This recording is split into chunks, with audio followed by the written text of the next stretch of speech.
നമസ്കാരം. പറയാതെ വയ്യ. കെ.എം. മാണി കുറ്റവിമുക്തനാവുകയാണോ? തെറ്റ് ചെയ്തിട്ടില്ലെങ്കിൽ ആരോപണമുക്തനാവുക തന്നെ വേണം, സംശയമില്ല. പക്ഷേ അത്തരമൊരു മുക്തി നേടൽ ജനങ്ങൾക്ക് ബോധ്യപ്പെടുന്നത് കൂടിയാകണം. കെ.എം. മാണിയെ പിന്തുണയ്ക്കുന്നവരെ മാത്രം ബോധ്യപ്പെടുത്തിയാൽ പോരാ, ഏറ്റവും കുറഞ്ഞത് സാമാന്യ ബുദ്ധിയുള്ളവരെയെങ്കിലും ബോധ്യപ്പെടുത്തണം. കെ.എം. മാണി കോഴ വാങ്ങിയെന്ന് ബിജു രമേശും ഇല്ല, അടിസ്ഥാനരഹിതമായ ആരോപണമാണെന്ന് കെ.എം. മാണിയും വാദിച്ച സംഭവത്തിൽ വിജിലൻസിന്റെ അന്വേഷണം പൂർത്തിയായി. അന്വേഷണ ഉദ്യോഗസ്ഥനായ vigilance S P R Sukesan ഇക്കാര്യം കോടതിയെ അറിയിച്ചു. നിയമോപദേശത്തിനും ഉന്നത ഉദ്യോഗസ്ഥരുടെ പരിശോധനയ്ക്കും ശേഷമായിരിക്കും അന്വേഷണ റിപ്പോർട്ട് കോടതിയിലെത്തുക. നിയമോപദേശം നൽകിക്കഴിഞ്ഞു.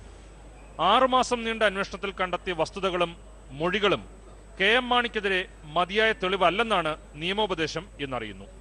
സ്വാഭാവികമായും കെ.എം. മാണി ഇതിൽ തൃപ്തനാണ്. എന്തന്വേഷണം നടക്കട്ടെ, ഇത്രമാത്രം വലിയൊരു വിപുലമായ അന്വേഷണം നടന്നിട്ടുണ്ട്. ഇപ്പം 300-ൽ പരം സാക്ഷികളെ കണ്ട് ചോദിച്ചു. ഇനിയും നടക്കട്ടെ അന്വേഷണം, സത്യം പുറത്തു വരട്ടെ. അന്വേഷണത്തിന് ആരും തടസ്സമല്ല, സത്യം പുറത്തു വരട്ടെ.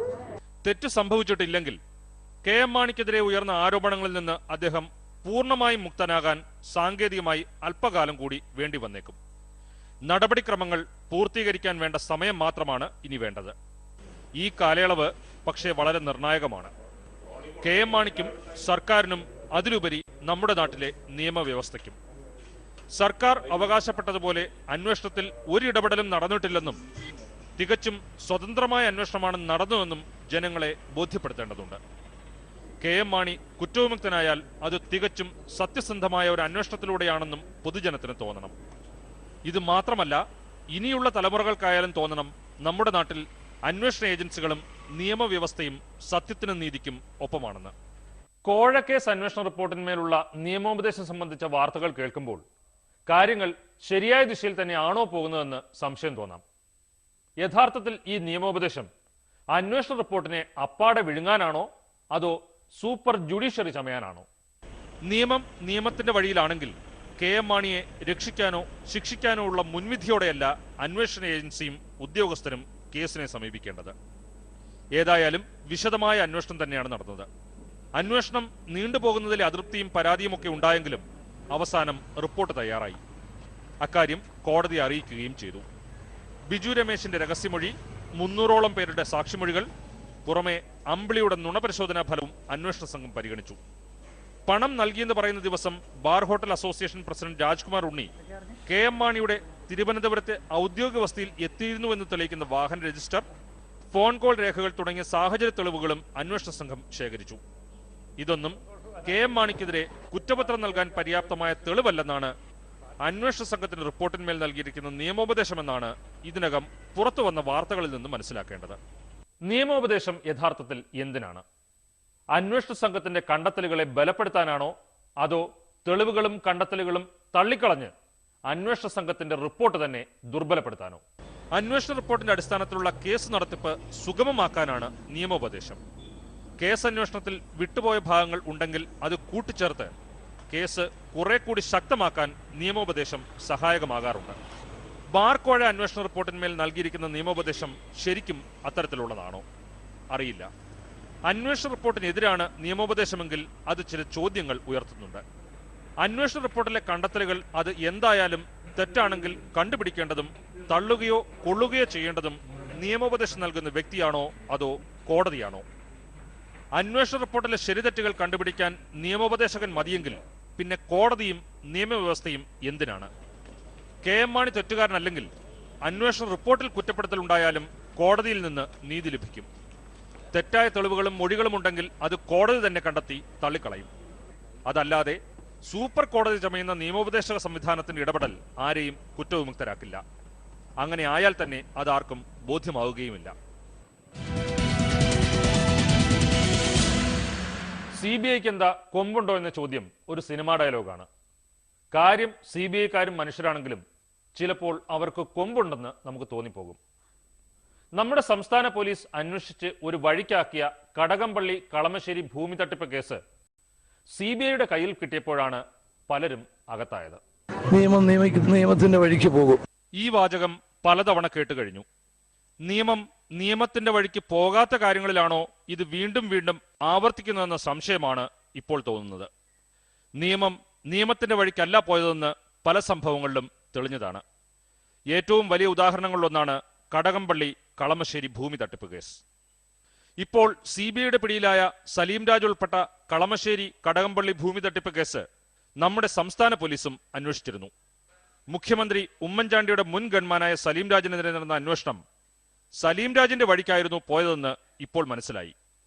മറ്റൊന്നും കൊണ്ടല്ല, സലീം രാജിനെ നോവിക്കാതെ അന്വേഷണം കൊണ്ടുപോകാനായിരുന്നു സംസ്ഥാന പോലീസിന്റെ താൽപര്യമെന്ന് അന്നത്തെ അന്വേഷണ റിപ്പോർട്ടിൽ നിന്ന് തന്നെ വ്യക്തമാകുന്നുണ്ട്. സോള കേസിന്റെ മറവിൽ സലീം രാജിനെ കൊടുക്കാനുണ്ടാക്കിയ കള്ളപ്പരാതിയായിരുന്നു കളമശ്ശേരിയിലെ ഭൂമി ഇടപാട് കേസെന്ന് നമ്മുടെ പോലീസ് സാറന്മാർ കണ്ടെത്തിക്കളഞ്ഞു. പോലീസിന്റെ ആ കണ്ടെത്തലാണ് നിയമത്തിന്റെ വഴിക്കുള്ള ശരിയായ പോക്കെന്ന് എല്ലാവരും കരുതി. പക്ഷേ കോടതി ഇടപെട്ടതോടെ CBI അന്വേഷണത്തിന് ഉത്തരവായി. അതാണ് ഇപ്പോഴത്തെ അറസ്റ്റിൽ കാര്യങ്ങൾ കൊണ്ടുചെന്നെത്തിച്ചിരിക്കുന്നത്. CBI ഇന്ത്യയിലെ ഏറ്റവും വിശ്വസനീയമായ ഒരു ഏജൻസിയാണ്. ഈ ഗവൺമെന്റ് വന്നതിന് ശേഷം CBI അന്വേഷണം വേണം എന്ന് പറയുന്ന കാര്യങ്ങളിലൊക്കെ ഗവൺമെന്റ് ഒരു പോസിറ്റീവായിട്ടുള്ള അപ്രോച്ചാണ് എടുത്തിട്ടുള്ളത്. ഇപ്പൊ ഈ അന്വേഷണം കോടതി പറഞ്ഞിട്ട് ഏറ്റെടുത്തതാണ്. പക്ഷെ ആ അന്വേഷണത്തിന് എല്ലാവിധ സൗകര്യങ്ങളും ഗവൺമെന്റ് ചെയ്തു കൊടുത്തു. മുഖ്യമന്ത്രി പറയുന്നത് കേട്ടാൽ സലീം രാജ് ഉൾപ്പെട്ട ഭൂമി തട്ടിപ്പ് കേസിൽ CBI അന്വേഷണം എന്ന ആവശ്യം വന്ന ഉടൻ തന്നെ സംസ്ഥാന സർക്കാർ അതിനെ പൂർണ്ണമായി പിന്തുണച്ചെന്നേ തോന്നൂ. എന്നാൽ അങ്ങനെയല്ല അന്ന് സംഭവിച്ചത്. സലീം രാജ് ഉൾപ്പെട്ട ഭൂമി തട്ടിപ്പ് കേസുകൾ വ്യക്തികൾ തമ്മിലുള്ള സ്വകാര്യ തർക്കമാണെന്ന നിലപാടായിരുന്നു സർക്കാർ തുടക്കം മുതൽ ഹൈക്കോടതിയിൽ സ്വീകരിച്ചു വന്നത്. സലീം രാജിന്റെ ഫോൺ വിശദാംശങ്ങൾ ശേഖരിക്കുന്നതിനെ അടക്കം സർക്കാർ കോടതിയിൽ എതിർത്തു.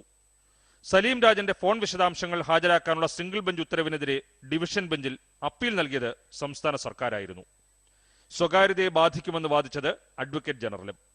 ഇതിന്റെ തുടർച്ചയായാണ് CBI അന്വേഷണത്തെയും സർക്കാർ എതിർത്തത്.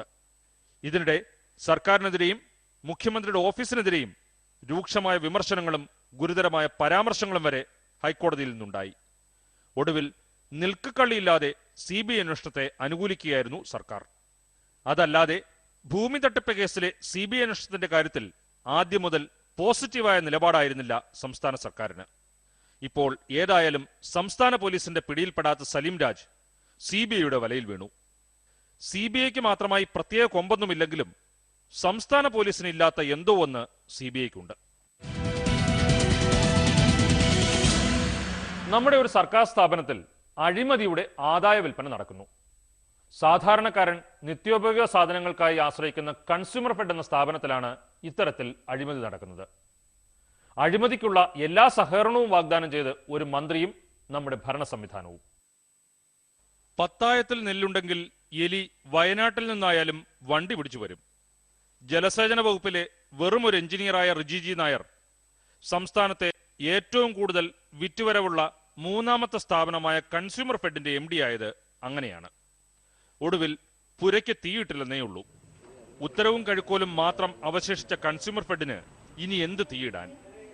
നീതിയും നന്മയും പടിയിറങ്ങിയ കൺസ്യൂമർ ഫെഡിൽ വകുപ്പ് മന്ത്രി തന്നെ അഴിമതിക്കാരെ വിളക്ക് വെച്ച് സ്വീകരിക്കുമ്പോൾ സാധാരണക്കാരൻ എന്ത് പ്രതീക്ഷിക്കണം? 4 വർഷം മുൻപ് UDF സർക്കാർ അധികാരത്തിൽ വന്ന ആദ്യം ചെയ്തത് അഴിമതിയുടെ വിതരണ കേന്ദ്രങ്ങൾ വ്യാപിപ്പിക്കുകയായിരുന്നു. 4 പേർ കൂടുന്നിടത്തെല്ലാം നീതിയും നന്മയും തുറന്നു. നാട്ടുകാരുടെ നന്മയ്ക്ക് വേണ്ടിയാണിതെന്ന് കരുതിയെങ്കിൽ തെറ്റി. 840 നന്മകളിൽ നിയമനം നടത്തിയതിലൂടെ ഭരിക്കുന്നവരുടെ കയ്യിലെത്തിയത് കോടികൾ. പോരാത്തതിന് പൊങ്ങിക്കിടക്കുന്ന ഹോട്ടലുകൾ, സഞ്ചരിക്കുന്ന ത്രിവേണികൾ തുടങ്ങി MDയുടെ കണ്ടുപിടുത്തങ്ങൾ വേറെയും. കിട്ടാവുന്ന സഹകരണ ബാങ്കുകളിൽ നിന്നൊക്കെ കടം വാങ്ങി കൺസ്യൂമർ ഫെഡ് എന്ന സ്ഥാപനം ചീട്ടുകൊട്ടാരം പോലെ വളർന്നു. വളർത്തിയത് നീയെ, കൊണ്ടുപോയി കൊല്ലിച്ചത് നീയെ എന്നായി പിന്നത്തെ കാര്യങ്ങൾ. വിറ്റുകിട്ടിയതെല്ലാം ധൂർത്തടിച്ചു. MD അടക്കമുള്ള ഉദ്യോഗസ്ഥർ ആഡംബര ഹോട്ടലുകളിൽ താമസിച്ച വകയിൽ മാത്രം പൊടിച്ചത് ലക്ഷങ്ങൾ. പ്രസിഡന്റിന് താമസിക്കാൻ കൊച്ചിയിലും തിരുവനന്തപുരത്തും ഫ്ളാറ്റുകൾ.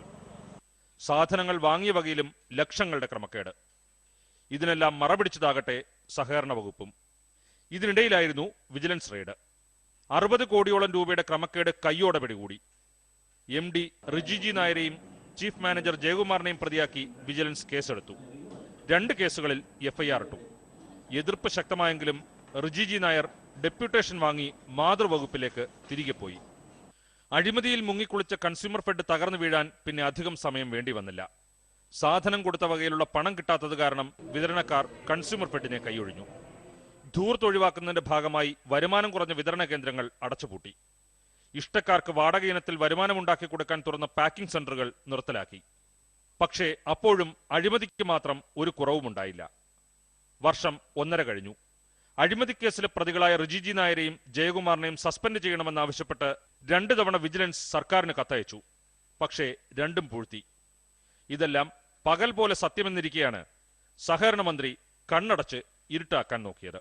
14 ജില്ലകളിൽ വിജിലൻസ് റെയ്ഡ് ചെയ്തു. അതിനെപ്പറ്റി റിപ്പോർട്ടൊന്നും ഗവൺമെന്റിന് ഇതുവരെ ഈ സമയം ഞാൻ സംസാരിക്കുന്നവരെ കിട്ടിയിട്ടില്ല. അതുണ്ടെങ്കിൽ എത്ര കാലം 1.5 കൊല്ലം കഴിഞ്ഞില്ലേ? എന്തുകൊണ്ട് അത് ആ ഒരു റിപ്പോർട്ട് വന്നുകൂടാ? സസ്പെൻഷന്റെ കാര്യത്തിൽ അയാൾ കുറ്റം ചെയ്താലും പറ്റില്ല. പത്രങ്ങൾ എഴുതുകൊണ്ട് കുറ്റാവില്ലല്ലോ. അവർ വിജിലൻസ് റിപ്പോർട്ട് തരണ്ടേ?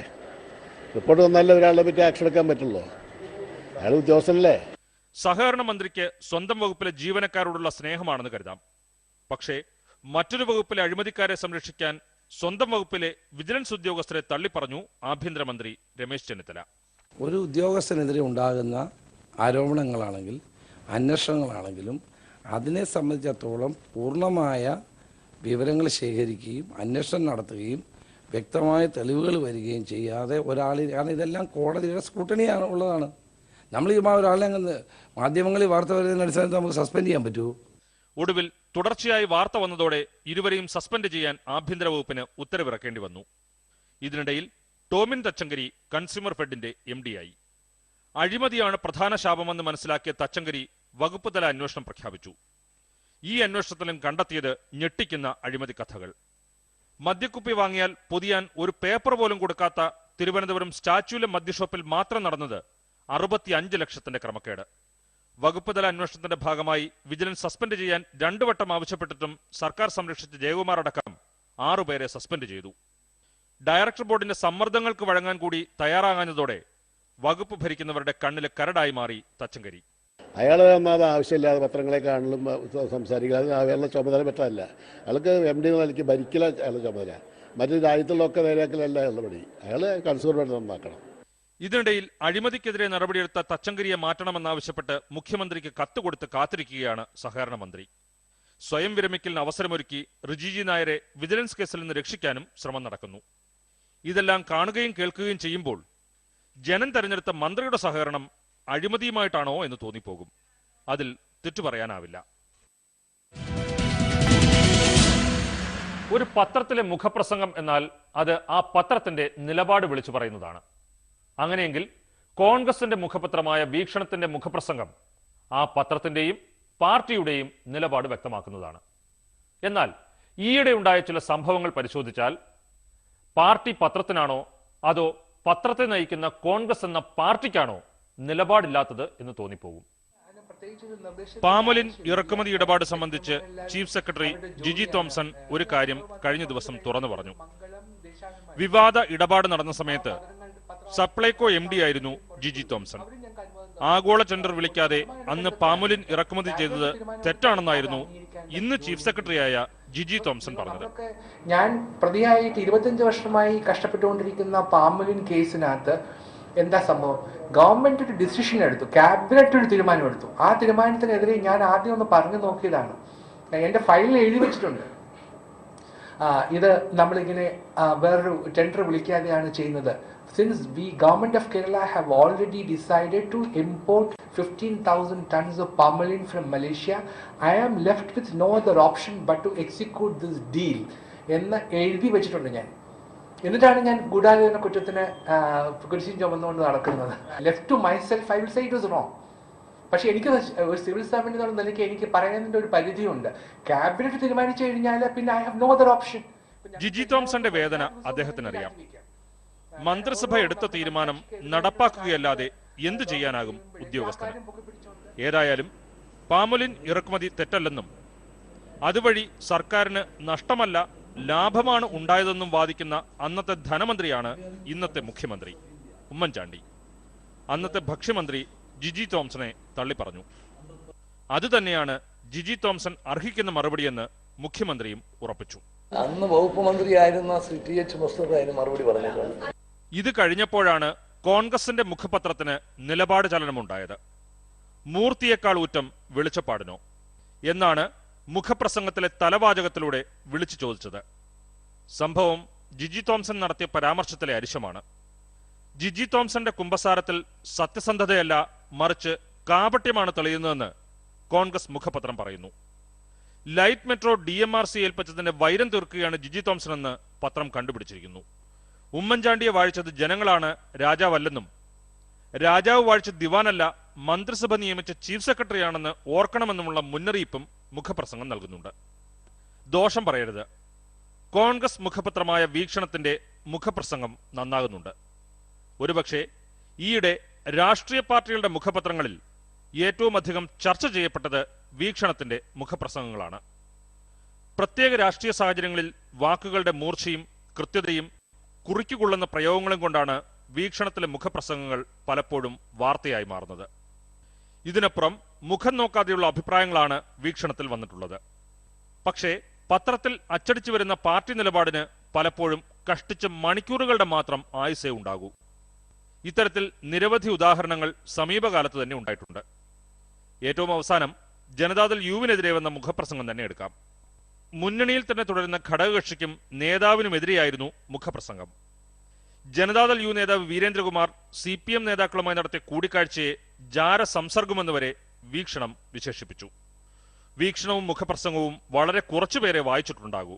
പക്ഷേ വാർത്തയും ജനതാദളിന്റെ പ്രതികരണവും വന്നതോടെ വലിയ ചർച്ചയായി. വീക്ഷണത്തിലൂടെ വന്നിരിക്കുന്ന ഈ മുഖപ്രസംഗത്തിൽ ഞങ്ങൾ സംശയിക്കുന്നത് ഉമ്മൻചാണ്ടി ഗവൺമെൻറ്റിനെ, ഉമ്മൻചാണ്ടിയും കൂടുതൽ ദുർബലപ്പെടുത്താൻ കോൺഗ്രസിനകത്ത് തന്നെ ഒരു വിഭാഗം പ്രവർത്തിക്കുന്നുണ്ടോ എന്ന് സംശയിക്കുക. മിനിറ്റുകൾക്കുള്ളിൽ വീക്ഷണത്തിന്റെ മുഖപ്രസംഗത്തെ തള്ളിപ്പറഞ്ഞ് കോൺഗ്രസ് നേതൃത്വം തന്നെ രംഗത്തെത്തി. മുന്നണി ബന്ധങ്ങളെ പ്രത്യക്ഷമായോ പരോക്ഷമായോ ബാധിക്കാവുന്ന ഈ തരത്തിലുള്ള മുഖപ്രസംഗം ഉണ്ടാകരുതായിരുന്നു, ഒഴിവാക്കപ്പെടേണ്ടതാണ്. ഏതായാലും പാർട്ടി നയമല്ല അതിൽ പ്രതിഫലിക്കുന്നത്. പാർട്ടി നേതൃത്വത്തിൻ്റെ അറിവോ സമ്മതമോ ഇല്ലാതെ ഇത്തരത്തിലുള്ള മുഖപ്രസംഗങ്ങളുമായി മുന്നോട്ട് പോകരുതെന്ന് കർശനമായ നിർദ്ദേശം നൽകിയിട്ടുണ്ട്.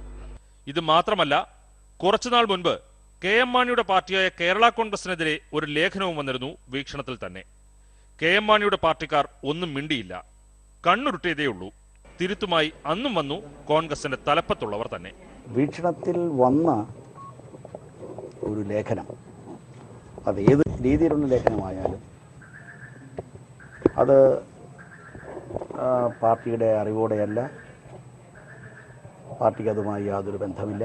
പക്ഷേ ആത്യന്തികമായി ഇത്തരം കാര്യങ്ങൾ കൈകാര്യം ചെയ്യുമ്പോൾ കുറേ കൂടി ജാഗ്രത വീക്ഷണത്തിൻ്റെ ഭാഗത്തുനിന്ന് ഉണ്ടാകേണ്ടതാണെന്ന കാര്യത്തിൽ യാതൊരു സംശയമില്ല. കോൺഗ്രസ് ആണ് ഈ മുന്നണിക്ക് നേതൃത്വം കൊടുക്കുന്നത്. നേതൃത്വം കൊടുക്കുന്ന പാർട്ടി എന്ന നിലയിൽ കോൺഗ്രസ് സ്വീകരിക്കുന്ന ഒരു സമീപനമുണ്ട്. അത് ഘടകകക്ഷികളെ വിശ്വാസത്തിലെടുത്തും ഘടകകക്ഷി നേതാക്കൾക്ക് കൊടുക്കേണ്ട അംഗീകാരം കൊടുത്തുമാണ് UDF മുമ്പോട്ട് നീങ്ങുന്നത്. ആ ഒരു സാഹചര്യത്തിൽ വീക്ഷണത്തിലേതോ ലേഖനമായിട്ടാണ് വന്നത് എന്നാണ് ഞാൻ മനസ്സിലാക്കുന്നത്. എന്നാൽ പോലും അത് ഒഴിവാക്കേണ്ടതായിരുന്നു എന്ന അഭിപ്രായമാണ് എനിക്കുള്ളത്. R. ബാലകൃഷ്ണപിള്ളയുടെ പാർട്ടിക്കെതിരെയും വീക്ഷണമൊരിക്കൽ മുഖപ്രസംഗത്തിലൂടെ ആഞ്ഞടിച്ചു. UDF-ൽ നിന്ന് എത്രയും പെട്ടെന്ന് പോയി കിട്ടിയാൽ മതിയെന്ന മാനസികാവസ്ഥയിലായിരുന്ന ബാലകൃഷ്ണപിള്ള പക്ഷേ അതിനെ ഒരു തമാശയായി മാത്രമാണ് കണ്ടത്. വീക്ഷണം അച്ചടിക്കുന്നു എന്ന് എനിക്ക് ഇന്നാ മനസ്സിലായത്. ഈ ആളുകൾ വിളിച്ചുകൊണ്ട് ഞാൻ പറഞ്ഞ മനസ്സിലായില്ല, എനിക്കറിയില്ല. പക്ഷേ വീക്ഷണത്തിനോട് യോജിച്ചില്ല പല ആളുകളും. വീക്ഷണത്തിന് എടുത്തുകൊണ്ടിനോട് കോൺഗ്രസിന്റെ നേതാക്കന്മാർ തന്നെ പലരും യോജിച്ചിട്ടുണ്ട്. ഇക്കാര്യങ്ങളിൽ നിന്ന് മനസ്സിലാക്കാവുന്നത് ഇത്രയേ ഉള്ളൂ. വീക്ഷണം എന്ന കോൺഗ്രസ് മുഖപത്രം അതിന്റെ നിലപാട് വ്യക്തമാക്കിയാലും അത് എല്ലാ കാര്യത്തിലും ചെലവാകണമെന്നില്ല. ചോദിക്കാനും പറയാനും ആളുള്ളവരുടെ കാര്യത്തിലാണെങ്കിൽ നടത്തിപ്പുകാർ തന്നെ പരസ്യമായി തള്ളിപ്പറഞ്ഞ് പത്രത്തെ അപമാനിക്കും. അങ്ങനെ വരുമ്പോൾ അതിന്റെ അരിശം തീർക്കൽ ചീഫ് സെക്രട്ടറിയെ പോലെയുള്ള ഉദ്യോഗസ്ഥന്മാരുടെ മേൽ തീർക്കാനേ പറ്റൂ. ജിജി തോംസന് സ്വന്തം നടപടികളെ ന്യായീകരിക്കുകയും അദ്ദേഹത്തിന്റെ ഭാഗം വിശദീകരിക്കുകയും ചെയ്യാം. അതല്ലാതെ ഒരു പാർട്ടി പത്രത്തിന്റെ മുഖപ്രസംഗത്തിന് മറുപടി പറയാൻ കഴിയില്ല.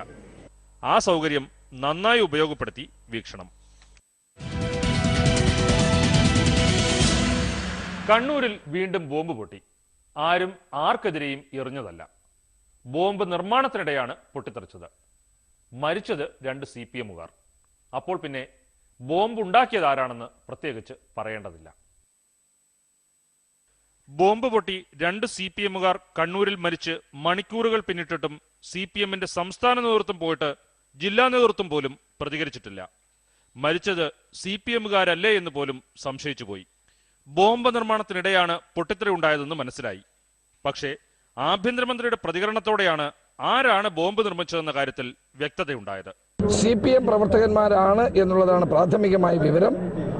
ഒന്നുകിൽ CPM ഇത്തരം പ്രവർത്തനങ്ങൾ അവസാനിപ്പിക്കാൻ അണികൾക്ക് നിർദ്ദേശം കൊടുക്കണം, അത്തരം പ്രവർത്തനങ്ങളെ നിരുത്സാഹപ്പെടുത്തണം. അതല്ലാതെ ബോംബ് നിർമ്മാണം ഒരു കുടിൽ വ്യവസായമായി കേരളത്തിൽ കൊണ്ടുനടക്കാൻ ഒരു കാരണവശാലും അനുവദിക്കില്ല. ശക്തമായ നടപടികൾ ഈ കാര്യത്തിലുണ്ടാകും. ഇനിയിപ്പോൾ CPMന്റെ പ്രതികരണം എന്താണെന്നറിയാൻ കൗതുകമുണ്ട്. കളിപ്പാട്ടമാണെന്ന് കരുതി കയ്യിലെടുത്ത ബോംബാണോ പൊട്ടിയത്? അതോ മറ്റാരെങ്കിലും തയ്യാറാക്കി വെച്ചിരുന്ന ബോംബ് നാട്ടുകാർക്ക് അപകടമുണ്ടാകാതെ നിർവീര്യമാക്കാൻ ശ്രമിക്കുന്നതിനിടെയാണോ പൊട്ടിത്തെറിച്ചത്? ഇത്തരമൊരു പൊട്ടിത്തെറിക്ക് പിന്നിൽ കണ്ണൂരിലെ പാർട്ടിയെ തകർക്കാൻ വേണ്ടിയുള്ള അമേരിക്കൻ ഗൂഢാലോചനയുണ്ടോ എന്നും ഒരുപക്ഷെ സഖാക്കൾ അന്വേഷിച്ചേക്കും.